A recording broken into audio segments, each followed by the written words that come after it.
when on the day after our country's 247th birthday, I declare my independence in public by going to the DMV. I mean, that takes courage and bravery the day after, don't you think? Yeah, I came back from the DMV and it took me less than 8 hours. In fact, I was so efficient. They must have thought I was the model minority or something. They said, you're here to renew your license because I mean, it's not even, you're not even due until like later in the fall. And I mean, are you, and this is July 5th, are you, is something wrong with you? I mean, that was the implication. I said, look, I want to act, I want to beat procrastination. I want to act early. I went to the DMV. It was still crowded and I had an appointment. And even with an appointment, it took about an hour. Still took an hour. So, and if I didn't have an appointment, it probably would have taken maybe 2 or 3. I mean, I did a lot at home because I went to get real ID. I mean, that's why I did it early, because I got freaked out by all the, in California, you got to get real ID. Not a real idea, but real ID, which is, it's a driver's license that has a bear and a star on it. I know it sounds ridiculous, right? But in California, you have a real ID if it has a bear and a star in it, and they're giving you, because of the pandemic, it was supposed to be already in order, but they're giving you until 2024. So you have until next year even. But the thing is, if you have real ID, you can just fly with your passport. The point is, if you don't have real ID, your driver's license isn't good enough for domestic flights. 2024. I mean, that's what freaked me out. Yeah, I said, well, I didn't fly during the pandemic, so what the heck? I don't care about that. But now I'm flying more, and I thought I got to get real ID. Well, all right. So I jumped the gun. Still, it was interesting to go and do a very American thing, and in line in our bureaucracy, and and of course I was in an enclosed space, so I was masked up. Because I'm thinking about my fellow man, and woman. I don't want them to get whatever I have, and so I was very considerate. Also, it helps to wear a mask so you can swear under your mask at the damn bureaucracy. One thing I noticed that was kind of interesting, because I took pictures of some things that struck me. I saw they had a trash bin, or more like a trash, not like garbage bin, like no one would throw their apple cores in there or anything, but they might throw some papers. And then labeled in this bin was a very clear sign that says, identity theft is on the rise. This is not a secure trash bin. And I'm saying, what the heck? We have to worry about secure trash bins now? Yes. That's the kind of world we live in now. And it was real. This was a real threat, because not only does it say, this is not a secure trash bin, it also says it in Spanish. Este no es un bote de basura seguro. So, they're serious. If it's a bilingual warning about trash can security. Just another, shall I say, a sign of the times. So there were still lines on July 5th, so I'm glad these are the people who weren't drinking on July 4th. Did I say January? These are the people on July 4th weren't drinking and having as good a time. because they were thinking, oh, July 5th, I got to get up and go to the DMV tomorrow. I got to be sober. And for the most part, most of the people were. But it was interesting because, if the people weren't so friendly or happy or whatever, the workers had to be almost, matching them, side by side in terms of how they felt about, yeah, I'm here on July 5th. I have firecracker hangover. Did you have blasts, bombs bursting in the air throughout the night? I live out in a kind of semi-rural area, so I heard some, bursts, little pops throughout the night. I was more concerned for my animal companions. In fact, I kept them in so that they weren't like out and about. Because you're a dog or a cat, you go, it's not a nice thing. You hear all the bombs going, and of course one of my little terrier dogs hiding under the bed. It was sad. And so I kind of gave up part of the fun of the 4th. I mean, what would the fun be, right? Oh, let's light another sparkler. Just care for my animal companion. So anyway, and then I knew I had to go to the DMV. Anyway, welcome to Emil and Amok's Takeout, my takes on all things considerable. You may have noticed I did not go live yesterday. You had to watch show 550, which is not a bad show. I talk about all the things you need to know about. Affirmative action and all the last 3 grand finale Supreme Court decisions of last week, the boom, boom, and boomer. I mean, if you notice something about July 4th, like maybe if you notice something different about the 247th birthday of America, it might be because you had fewer rights on the birthday of America than you did the week before because of what the Supreme Court did. I mean, if you were gay and wanted a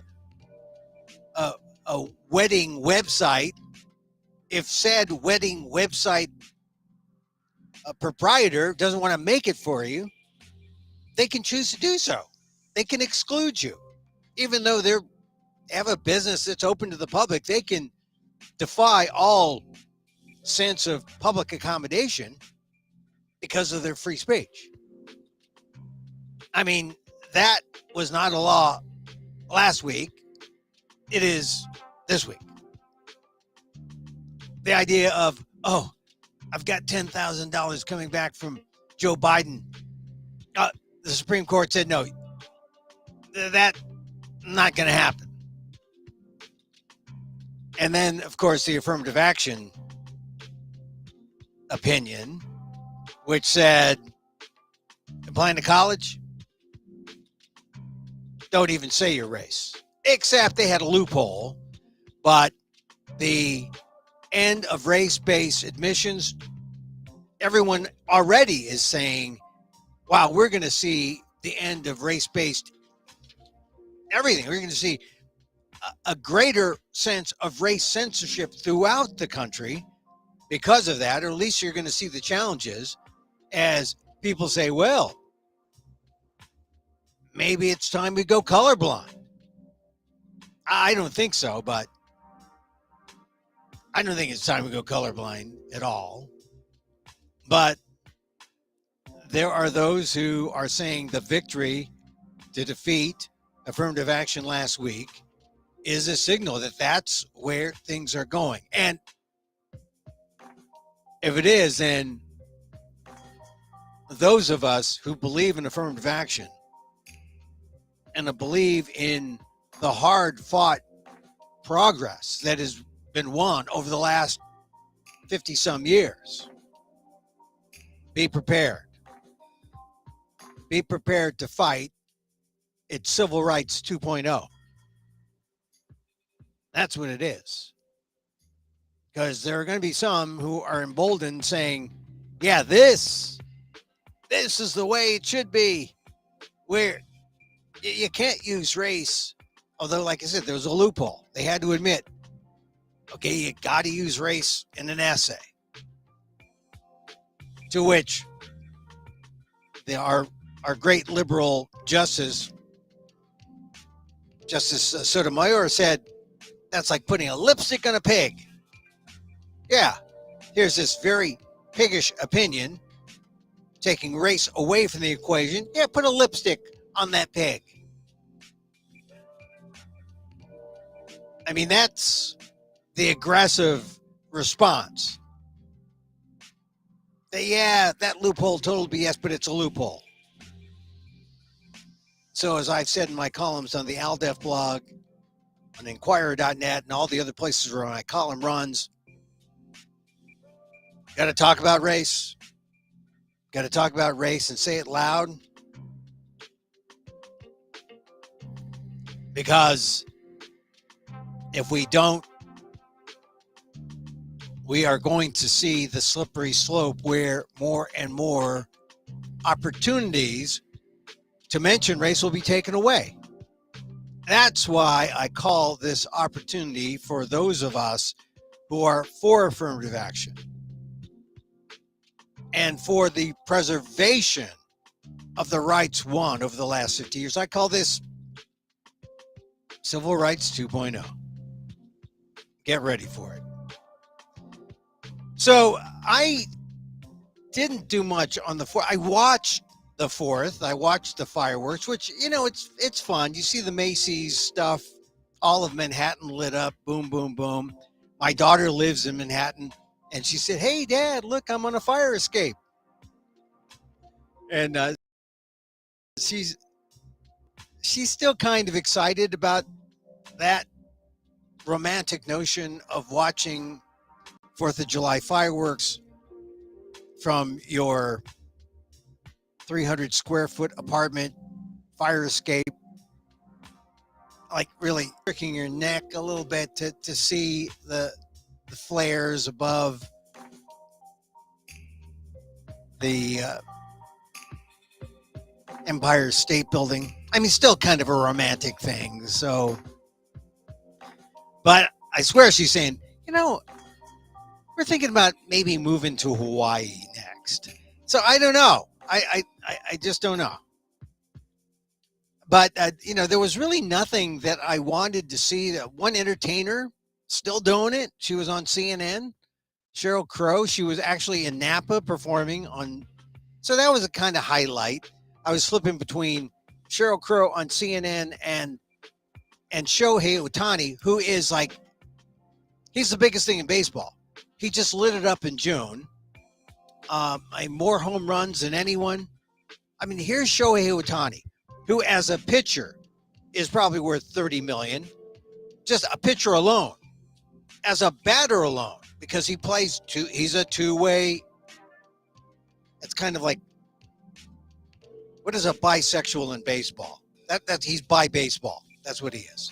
Shohei Ohtani. The great thing about Shohei Ohtani, like I said, just as a pitcher alone, he's worth $30 million. As a batter, he's worth $30 million. People say he can come away with something like a 10-year, $700 million contract, which has never been seen. And you got to go back a couple of years when I went to bat for Shohei Ohtani. When Shohei Ohtani was coming on strong, was the biggest thing in baseball then. You could see it, but notice how the discourse has changed and people now accept the fact that he is the guy. He's coming out with samurai helmets, the kabuto, right? In the dugout, a ceremony when he comes back from like swatting the ball over the fence. And Shohei Ohtani is now an accepted thing. Like, oh, we love Shohei Ohtani. Asian Americans, non-Asian Americans, everyone loves Shohei Ohtani. He's the best thing for baseball. When he first came on, his rookie year, Stephen A. Smith badmouthed Shohei. I mentioned Stephen A. because I want to show that I have some compassion for him. because he works for ESPN, a company that has just lopped off a number of really top talent at that network, and they're gonna lop off more. You know, Keyshawn Johnson gone, Jalen Rose gone, Max. I like Max. Max Kellerman gone, and Stephen A.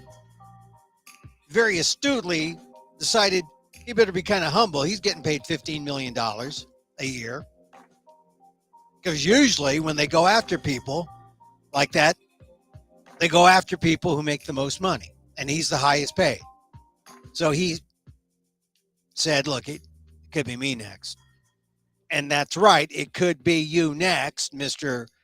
$50 million Stephen A. So I want to show some compassion. He also did a rant against the shootings in Philadelphia. He's from Philly. But I just want to point out that a couple of years ago, Stephen A. made some borderline xenophobic comments about Shohei Ohtani and Major League Baseball. He was commenting how no one talks about baseball until maybe the playoffs, maybe the World Series. And now how healthy is your sport, Major League Baseball? This is how Stephen A. was saying it. When the best name in your sport is this Japanese guy who doesn't even speak English. That's what he said. I know. I mean, I think he just had hot take mania. So, you know, I let him have it. You can look at Emil Guillermo and Stephen A. on the on Google. I wrote a number of columns saying that Stephen A. was doing a Al Campanis thing. You know, Al Campanis, the Dodger executive years ago who was fired for making racial comments like that. So I stood up for my Asian American and Asian brothers and sisters and said, that sounded kind of racist. Stephen A., this is before your $14 million contract. You should come down. And then Stephen A. went on a not quite apology tour, but he had Asian Americans on ESPN come out and speak in favor of Stephen A. They had a guy named June Lee, a sports writer analyst for ESPN, saying, oh, Stephen A., let me translate it for you. This is why people are upset, because Stephen A. didn't get it a couple years ago. Now everyone sees Shohei Ohtani and says everything about Shohei Ohtani is great. He was playing yesterday on July 4th. I bring this up because I was reminded of that little hot take of Stephen A., how he used ESPN writer June Lee, Asian American, typical 1.5, you know, come here as a baby to America, doesn't really know his country, Korea, but grows up as an American. They call them 1.5s. And who did I find on the list of people at ESPN who got cut? June Lee. Where's Stephen A. for you, June Lee? Where did loyalty get you? I wish you well, my friend, June Lee. I don't know June Lee that well, but I had a handful of friends at ESPN, including a former producer of mine when I was on television in Washington, and she was Korean American. Hope she's still there. But you know, all the people behind the scenes were making like a fraction of what the big stars are making are still there. But people like June Lee, who are kind of like sometimes on air, sometimes off air, but did yeoman's work protecting Stephen A. on all the Stephen A. shows after he stuck his foot in his mouth about Shohei Ohtani a couple years ago. June Lee's looking for a job. I wish you well, June. I mean, it's sad because I like ESPN, but the model is crumbling over there. And it's crumbling because how they misplayed radio, how they misplayed audio, how they misplayed print. And now it's all about the TV. And it's not about the stars because you're paying a whole lot more money for the rights to sporting events. That's the truth. So who knows what ESPN is going to look like, but they're hemorrhaging money. And one point in favor of Stephen A, he's come out and said, you know, I could be next. So at least the man realizes that. Okay. Related to ESPN, you know, I'm a sports guy. I watch sports. Giants didn't do so well. I mean, fortunately, the Dodgers and the Diamondbacks are losing games, and the Giants aren't being hurt that much as they go into a July swoon. A bad week last week for the Giants. But I was reading a comment by Michael Wilbon, who is being talked about by Marcellus Wiley, who is another jock athlete who does this sort of thing on the web, on YouTube. And Wilbon is saying, he's quoting Wilbon saying, I don't know what I am now. Because one thing that's come out is as ESPN cuts all the high salaries, who are the high salaries at ESPN? That's all the commentators, all the anchors, like Susie Colbert. She was great on NFL. Been there more than 27 years. I mean, there are a lot of big names. Steve Young on the NFL, on that NFL show, Monday Night Football. I liked Susie. I liked Steve. I noticed he was doing less. But Michael Wilbon's on basketball. I like Michael Wilbon.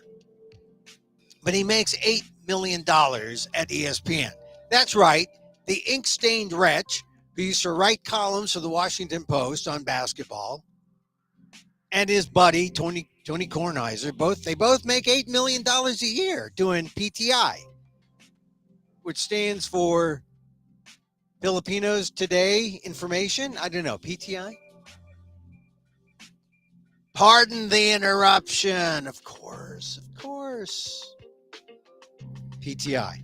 It's one of the highest rated shows over there. So this is why if you're making a lot of money at ESPN, it's because you're making a lot of money for ESPN. So if Stephen A is making $14 million, maybe it's because Stephen A is making a lot of money for, I don't know. He works a lot of shows. He's always like flying around different shows, different games. And that's because they want their money's worth. He's got to work for like 4 or 5 people. Wilbon during basketball, same thing. But Wilbon was a writer and a great writer. He was a ghost. I don't think he was a ghost writer. His name is on the book, I think, on Chris Paul's memoir. Great writer. Went to Northwestern School of Journalism, Medill. I like Michael. I never met him, but I like Michael Wilbon. But he makes $8 million a year. 8. I mean, it's one of the few times when I read that, I said one of the few times where I regretted all my decisions I'd made, not going for the money in my business, you know, leaving television to go into newspapers and then, or to go into NPR and then to go to newspapers as everything was devolving in media.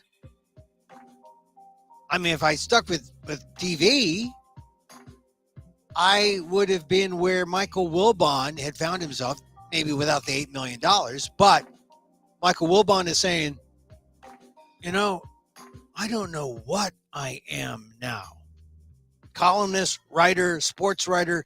He is a media personality. He is a talk host. show host, hot take giver. And that is the way of the media. You know, and I initially was in television, went into radio, said, screw this.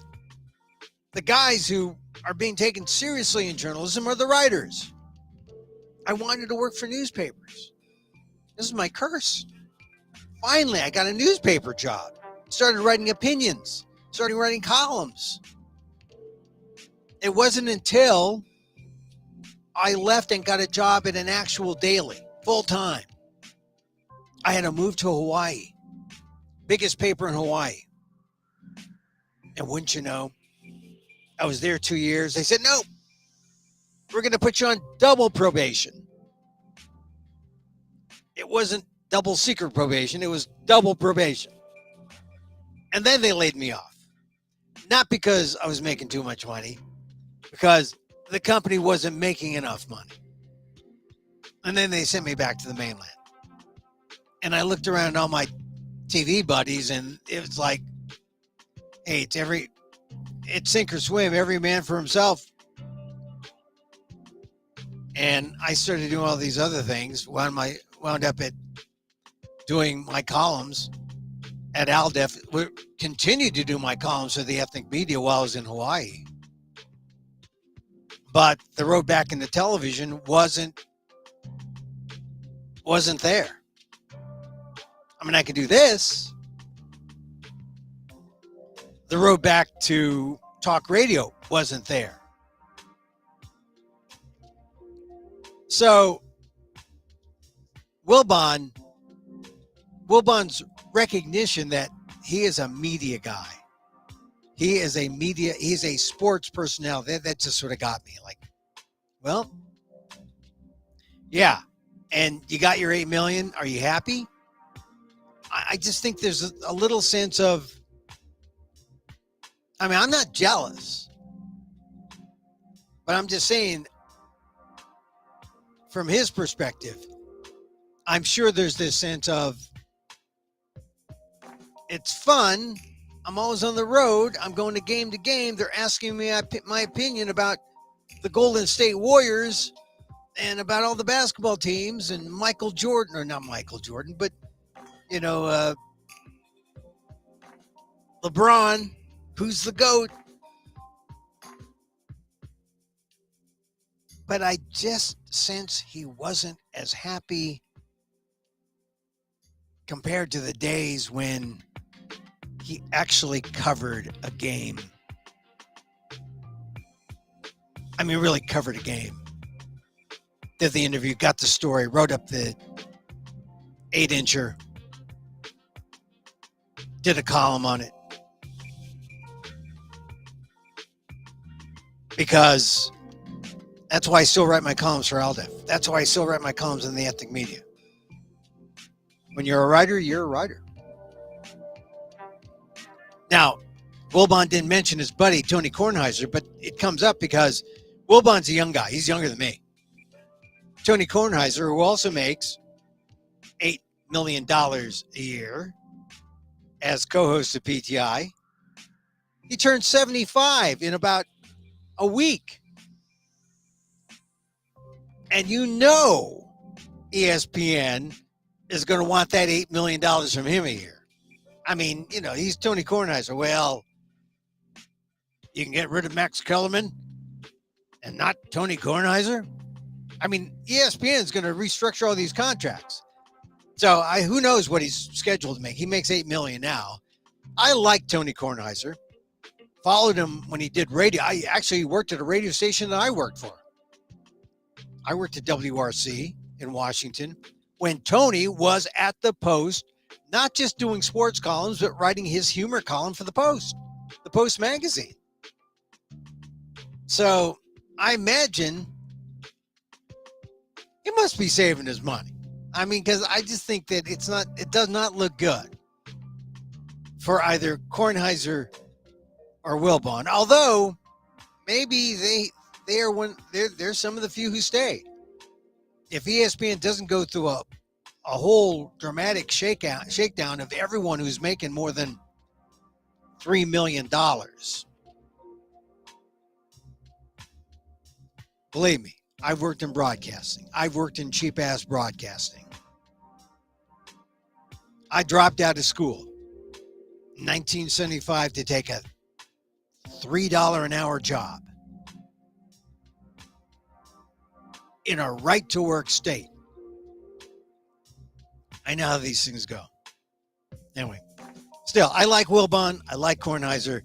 It's just when I saw Wilbon's quote, I don't know what I am now. What you are is everyone's being turned into a free agent. You look at the writer's strike. You look at all the other, you look at actors, the screen actors. You lose a job. Every time a gig ends, you've lost a job. Hope you can find a job again. Some of us never find another job, another gig. I was listening to Lizzie Kaplan. She was on Conan O'Brien's show on Sirius. And she's talking about how actors are, how they feel so good, because they're in a thing and they feel like, oh, this is like some kind of filial thing. It's got to last forever, but of course it doesn't last. I mean, I know how that feels because I'm in this play that's coming back up again. We were together in March. I haven't talked to hardly any of them since I left. We're going back in August, and who knows? There's some new cast members, but this is the reality of this kind of work. And it's the gig economy, right? It's sort of what tech has hastened, what tech is bringing on.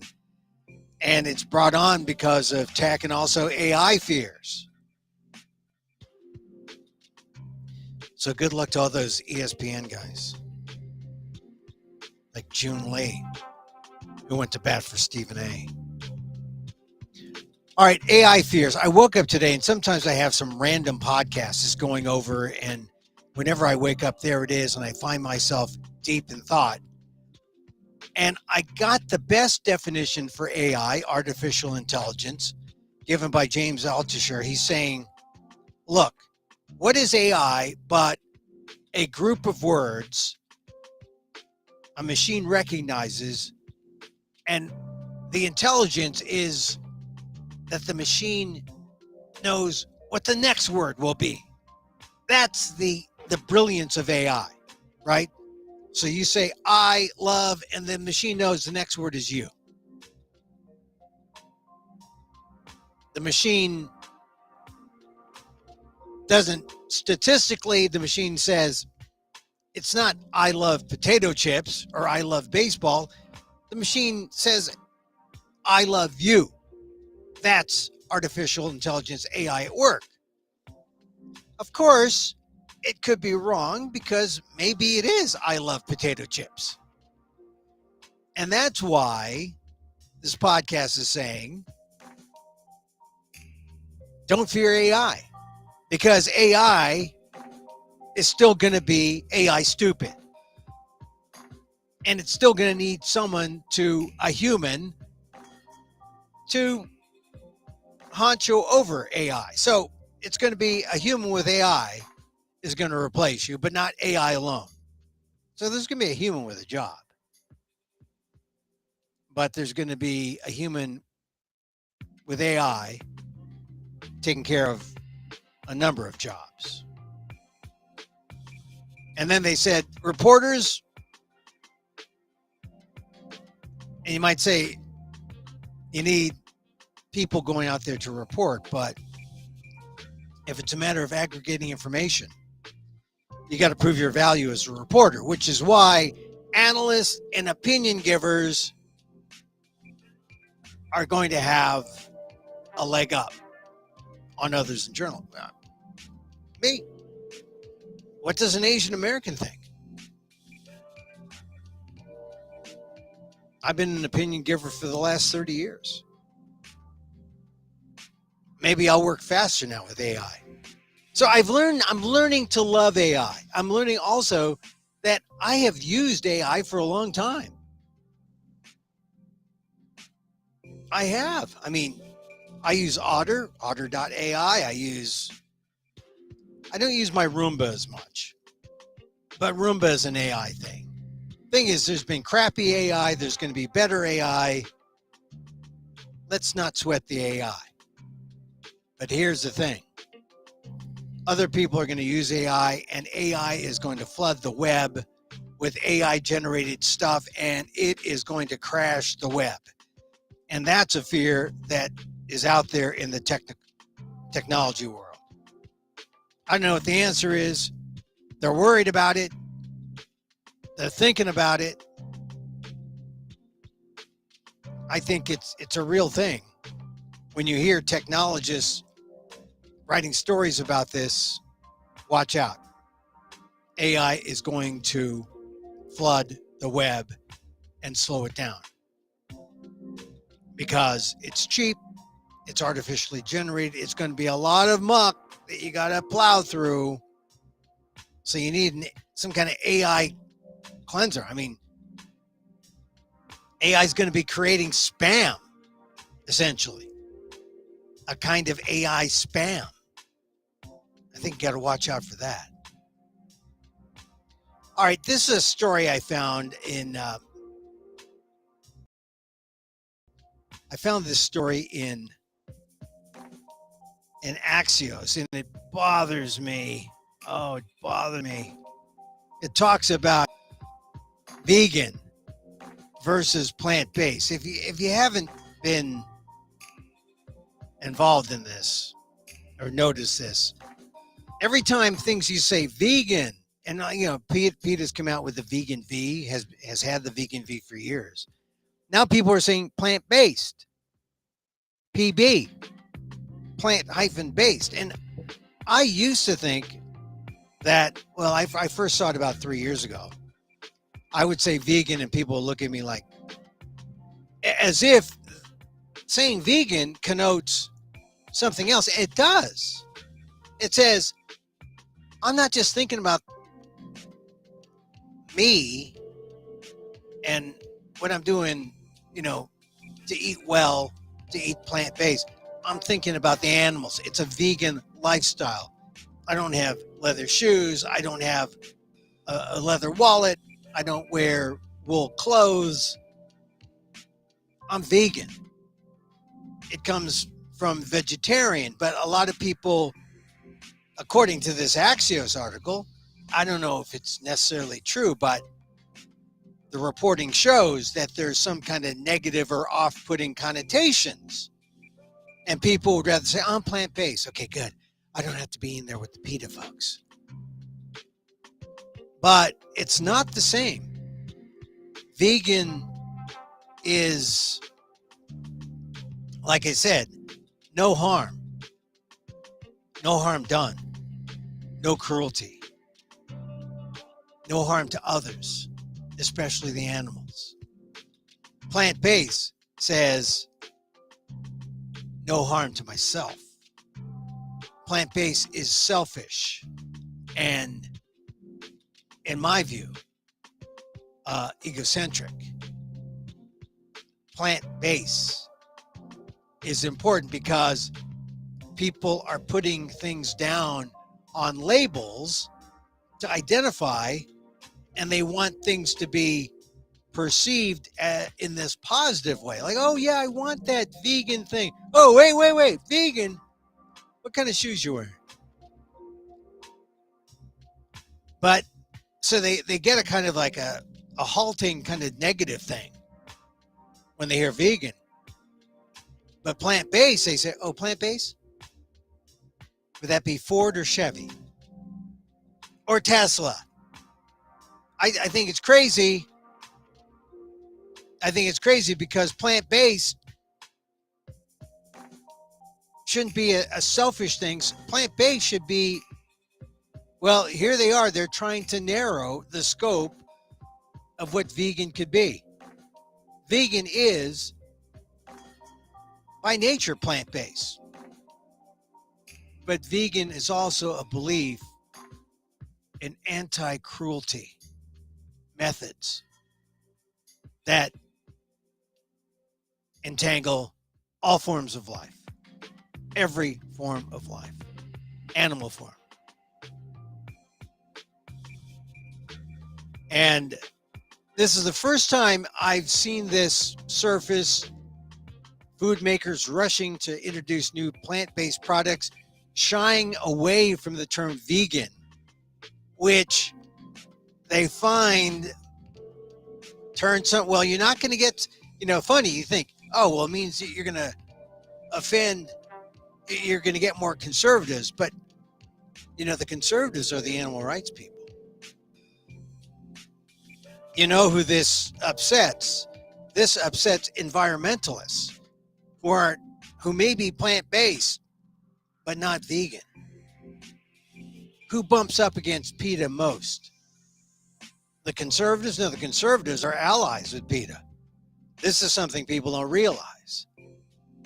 Who aren't the allies? Environmentalists, the greenies, historical, environmental, PETA conflicts through the years, only going to get worse. Now that you see companies thinking twice before using the term vegan over plant-based. All right, just a couple more things to share with you on, did you know it was hot where I was, like in almost 100 where I was. Monday was like 103 where I was. Yeah, not as hot yesterday, but Monday may have been the hottest day in human record keeping, July 3rd. This is according to AP from the University of Maine scientists at the Climate Reanalyzer Project. The global record is preliminary, pending approval from gold standard climate measures, including NOAA, but the high temperature records were surpassed July 3rd and 4th in Quebec and northwestern Canada and Peru. Cities across the nation, Medford, Oregon to Tampa, Florida, have been nearing all-time highs, according to the National Weather Service. Beijing reported 9 straight days last week when the temperature exceeded 95 degrees. So, the bottom line, human-caused climate change it's happening, it's real. It's this escalator for global temperatures. Hottest day in recorded history. July 3rd, according to reports.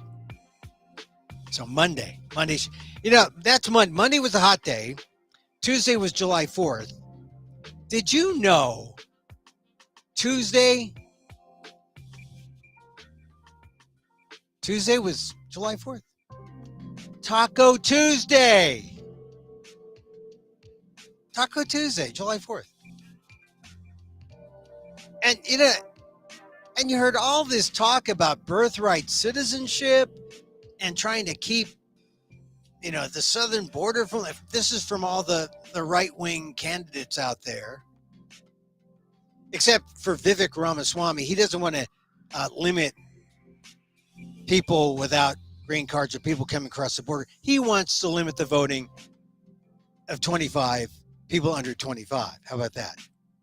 I think that's sort of the standard for all Republicans. They want to keep all young people out. This is your cue, young people. Go after the Republicans.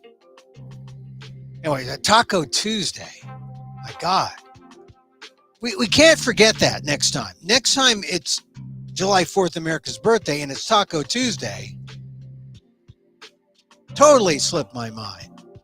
Taco Bell, they lost something. They missed a step there. And of course, if you're Asian American, you know why we have birthright citizenship. It's because of Wong Kim Ark, the Asian American who leaves his home in San Francisco, Chinatown, goes to Hong Kong, comes back, is denied. He takes it to court. They allow him in, he fights it in court. The 14th Amendment, now there's the proper use of the 14th Amendment. Wong Kim Ark, look it up. It's the reason why we have birthright citizenship. You're born here. You're an American, by God. By golly, you're an American. A lot of people trying to beat the heat by going to the movies. If that's you, you ought to take up, or you ought to go to see Past Lives. Great movie. Korean American movie. I had a choice to see, the Wes Anderson movie, the new Raiders of the Lost Ark movie. I didn't want to see those gimmicky movies. I wanted to see Past Lives. I had read about it. One review, Rolling Stone, nothing like what my response to the movie. It's really about being an immigrant, coming to America, planting your roots, and what do you do with your roots? So I'm going to bang the gong for Past Lives. It also has a nice little Asian American Korean thing going for it. This thing about immune. If you notice how sometimes you have you might have an affinity for someone that you just meet. And how could that be? You have an affinity for that person because you have some kind of past connection. A past life, you were connected to this person. Past lives. I mean, it could be kind of Buddhistic, where you both were squirrels, and now you come back as human beings, and you say, "Hey, remember me? We were like chewing nuts underneath the birch tree." Or you could be other humans, although I don't know if you get it twice. Maybe in a previous life. Actually, they say if you get married, there's like 800 years of the past is the reason why that kind of compatibility takes place. Anyway, fascinating, especially if you're Asian American, Past Lives, my movie recommendation if you want to beat the heat. All right. Now, I want to get to this.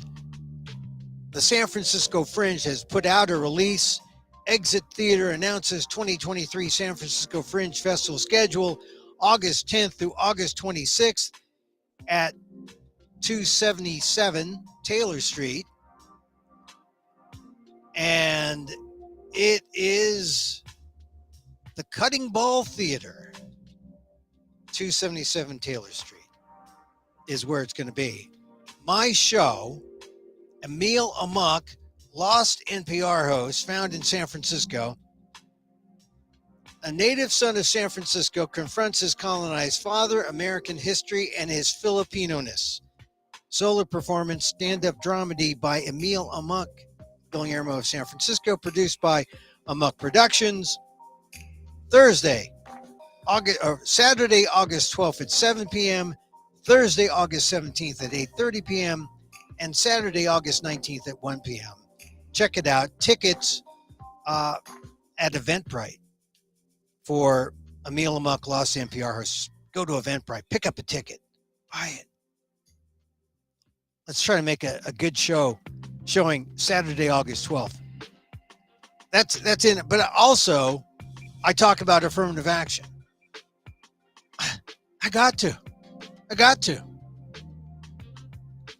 But this is the show that I did in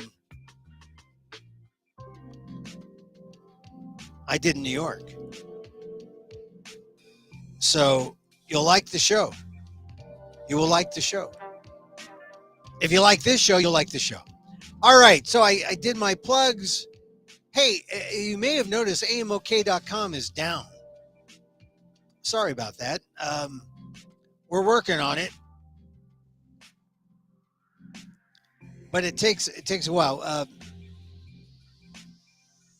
We're working on it, but you can catch this show on Twitter at Emil Amok, also on YouTube at Emil Amok 1. and on Facebook at fb.com/EmilGuillermo.media. And so, yeah, I'm a big fan of Marianne Williamson. And she does these meditations. You can find them on Substack at Transform with Marianne Williamson. And, a lot of Williamson is, but she's this hybrid spiritual person. I mean, just think of the religious right and figure out, well, what would a religious or spiritual left be? She's not religious in that dogmatic way, but she is spiritual. And she combines A Course in Miracles, which is a combination of Christianity, Judaism, Buddhism. It's non-sectarian. It's just totally spiritual. I mean, if you want to feel good, but it's feel good in a positive way. So this is the July 4th meditation. Negativity poisons my mind and positivity restores it. I have a choice whether to join in the darkness of the world, its petty judgments and constant blame. When I do so, I inject my psyche with poison, and today I choose a healthy mind. I replace all negativity with a positive attitude in which I seek to find and to articulate the good in others.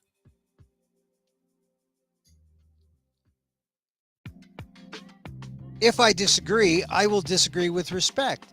If I debate a point, I will debate fairly. If I need to draw a boundary for the sake of justice, I will do so with honor for the dignity of it all. I will no longer be careless with the working of my mind. Rather, I will use it as it was created to be used, as a conduit for love and as a gateway to peace.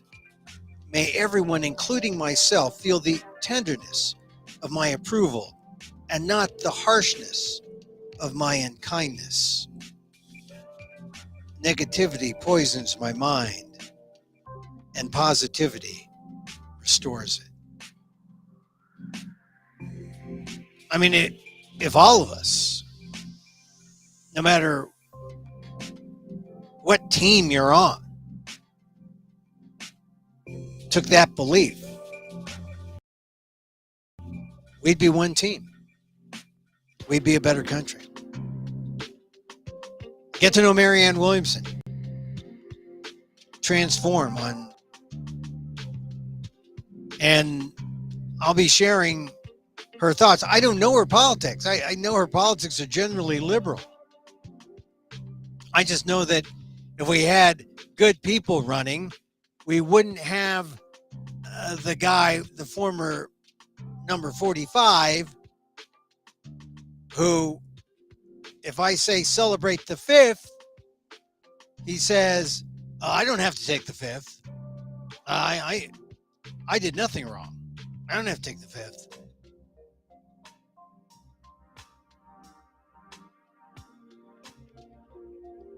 We need better people and political leadership. Marianne's throwing in her hat to improve the lot. And maybe she will change some minds about her ability to lead. I don't know. I just know that I like all the things that I hear her say about how to conduct your life.